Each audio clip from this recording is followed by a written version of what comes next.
papalitan ang pag-ibig, hindi parang damit. Pag may bagong uso, papalitan. Kung sabihin kong mahal kita, yan ay totoo sinta. Huwag na huwag kang magdududa, hindi kita binubola.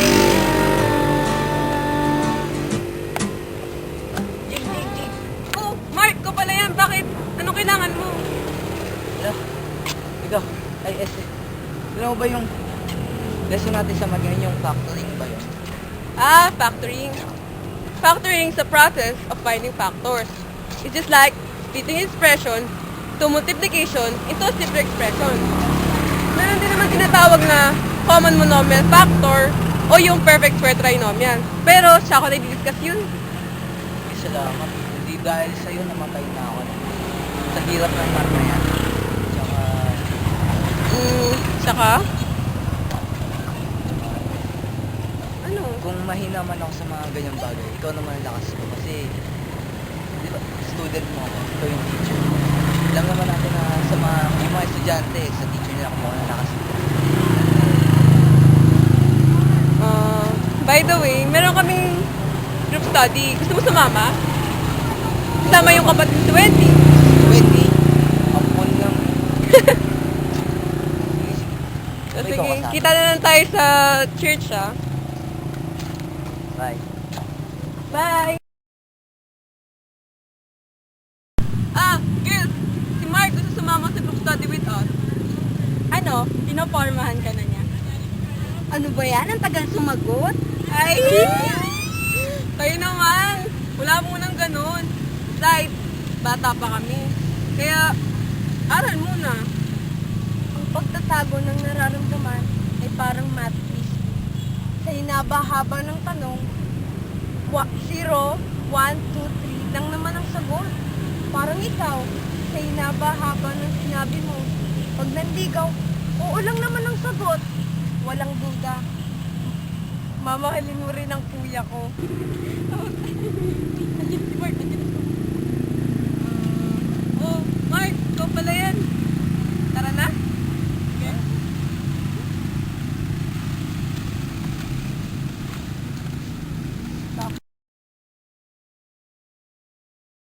Before we explain the straightforward way of factoring perfect square trinomials, we need to define the expression perfect square trinomial.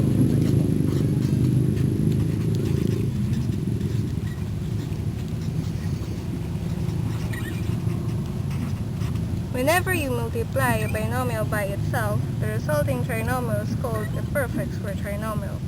For example, x plus 1 raised to 2. Ow!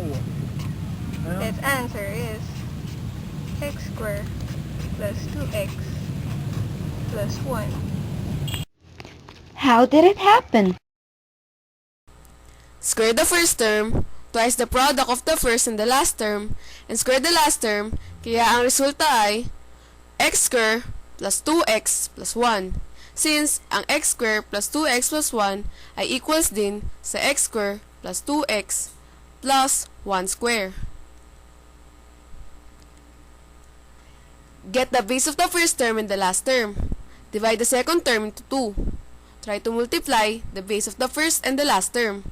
If the product is the same with the answer in the middle term, therefore, it is a perfect square trinomial.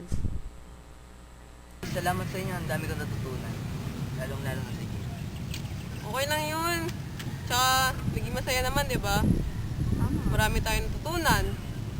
Tsaka natutunan natin yung common monomial factor. Tsaka sana matutunan na rin natin yung perfect square trinomial. Tsaka masaya naman kayo, di ba? Kaibigan natin si Mark. Yeah. Dito na yun. Okay mama, uwi na po kami ni kuya. Kuya, tumawag si mama, uwi na daw tayo. Ano ba yan guys? Gusto ko sanang mag-mail kaso ano niya, tawag na kami ni Mama. Okay, sige. Bye-bye. Ingat kayo. Ingat kayo. Salamat. Sige.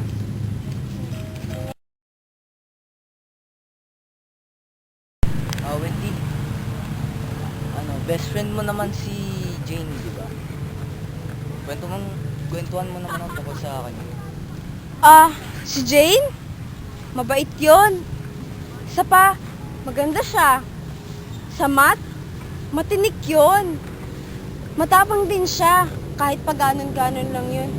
Pero, may isa siyang kinatatakutan. Ano? Ang mag-boyfriend. Kaya kung ako sa'yo, kuya, tigilan mo na ang pagpapantasya mo sa kanya. Kasi, wala din namang mangyayari eh. Si Sinta, para lang yung math. Kung di mo kayang sagutan, titigan mo na lang. Alam mo, ang panliligaw ko, parang math din yan.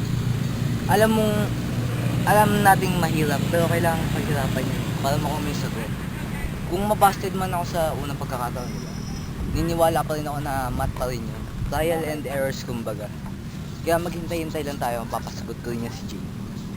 Paano mo siya mapapasagot kung di mo naman liligawan? Watch and learn.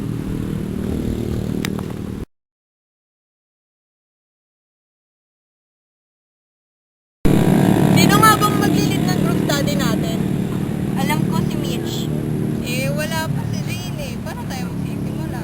Ang alam ko may pinuntahan siya. Okay lang yan, simulan na natin. What is common monomial factor? Monomials can be broken down into their component parts. This is what we call factoring monomials. This can be extended into factoring polynomials. What is done is that we look for a factor of each part of the polynomial.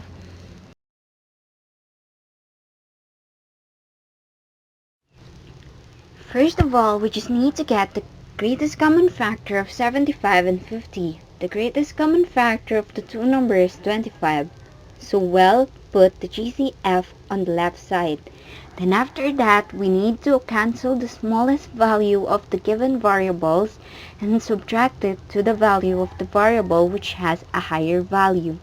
So therefore, the answer will be 25b raised to 4, 3 plus 2c.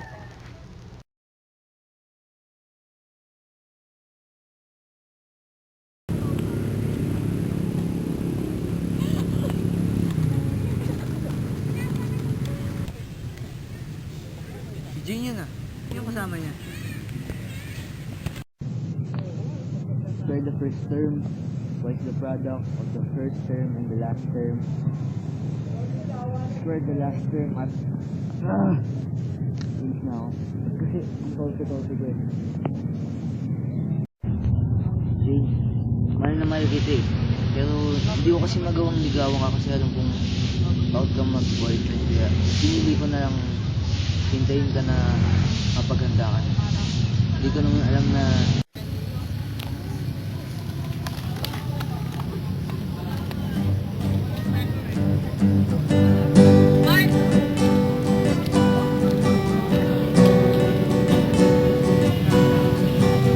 Mark, mahal na mahal din naman kita eh.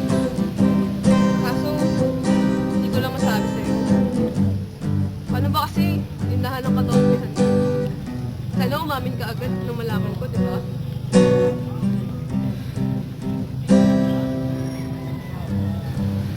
Jane, mahal na mahal kita. Mas tagal. Sana lumigo.